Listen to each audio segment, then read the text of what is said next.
Hello दोस्तों, मेरा नाम है शुभजीत और आप देख रहे हैं अनकवर रियलिटीज। तो चलिए शुरू करते हैं। तो दोस्तों, आज हम पाकिस्तान में हुए एक और अटैक के बारे में बात करेंगे।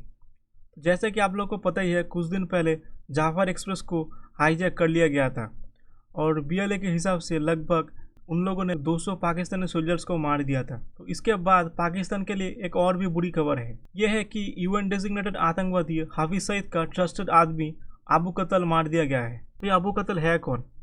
अबू कतल जो इंडिया में अनेक निर्दोष लोगों की मौत का जिम्मेदार था, उसको पाकिस्तान के जेहलम प्रोविंस में गोली मार दी गई है। ये आदमी भारत में हुए कई अटैक्स का मास्टरमाइंड था। अननोन लोग आए, 20 गोलियां मारी और अबू कतल वहीं पे ढेर हो गया।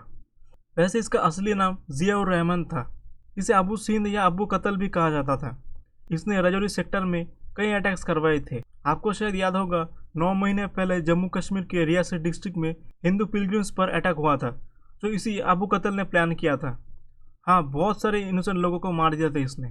जैसे आपको पता ही है, पाकिस्तान में अगर कुछ भी हो जाता है तो सबसे पहले वो लोग इंडिया को ही ब्लेम करते हैं, कोई प्रूफ हो ना हो। पाकिस्तान हमेशा से इंडिया की एजेंसी रॉ पर ऐसे किलिंग्स का आरोप लगाते आ रहे हैं।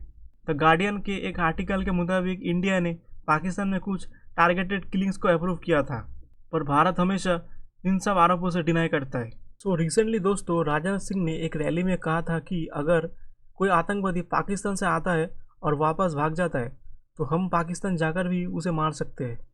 इसके बावजूद भारत का ऑफिशियल स्टैंड ये है कि हम लोग कभी किसी कंट्री में जाके एक्स्ट्रा जुडिशियल किलिंग्स नहीं करवाते।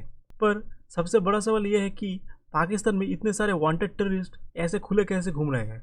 जैसा कि आपको पता ही है, रिपोर्ट्स ये भी कहते हैं कि दाऊद इब्राहिम भी पाकिस्तान में है और ओसामा बिन लादेन के बारे में आप लोगों को तो पता ही है कहाँ से मिला था। और फिर कुछ दिन पहले, अगर आपको याद हो, पीओके में आतंकवादियों का समिट हो रहा था। जी हाँ, दुनिया में इकोनॉमिक समिट्स होते हैं, एआई समिट्स होते हैं, और पाकिस्तान में आतंकवादियों का समिट हो रहा था।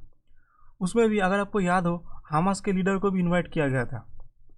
अफगानिस्तान का एक न्यूज़ पोर्टल है आमू नाम का, उन्होंने एक आर्टिकल पब्लिश किया है कि पाकिस्तान डबल गेम खेल रहा है।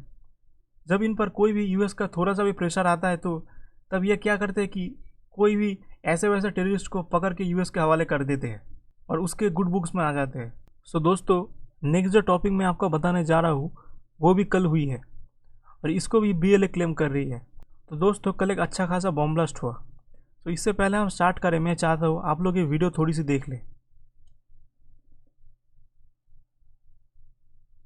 तो रिपोर्ट्स के हिसाब से लगभग 20 से 30 के आसपास पाकिस्तानी आर्मी के सोल्जर्स वुंडेड हो गए एक्सप्लोजन की वजह से। रिपोर्ट्स के हिसाब से 5 लोग तो वहीं पे मर गए। ये पाकिस्तान का वर्जन है by the way, but Balochistan के हिसाब से उन्होंने 80 लोग मार दिए। तो ये घटना भी बलूचिस्तान के नौशिक डिस्ट्रिक्ट में हुआ है।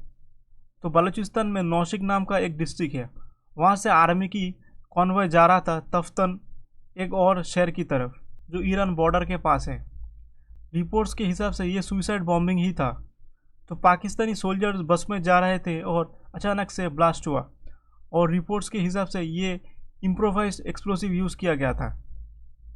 तो जिस जगह ये बॉम्ब ब्लास्ट हुआ उसके आसपास कुछ सिविलियन कार्स भी थे जो बॉम्ब ब्लास्ट में डैमेज हुए, और उनमें भी जो लोग थे वो बहुत ही क्रिटिकल कंडीशन में हॉस्पिटलाइज करे गए। पाकिस्तान के लोकल सोर्सेज के हिसाब से ब्लास्ट इतना मैसिव था कि कैजुअलिटी और भी बढ़ सकती है। तो दोस्तों, इससे हमें यह पता चलता है कि इन रिपोर्ट से यही पता चलता है कि पाकिस्तान का बुरा वक्त ख़त्म ही नहीं हो रहा है। तो मैं यही कहूँगा कि इनोसेंट लोग जो भी थे वो सेफ रहे और ठीक हो जाए। तो दोस्तों, अगर आपको ये वीडियो अच्छी लगी तो इसको लाइक कीजिए, शेयर कीजिए और मेरे इस चैनल को सब्सक्राइब कीजिए। तो चलिए मिलते हैं अगले वीडियो में।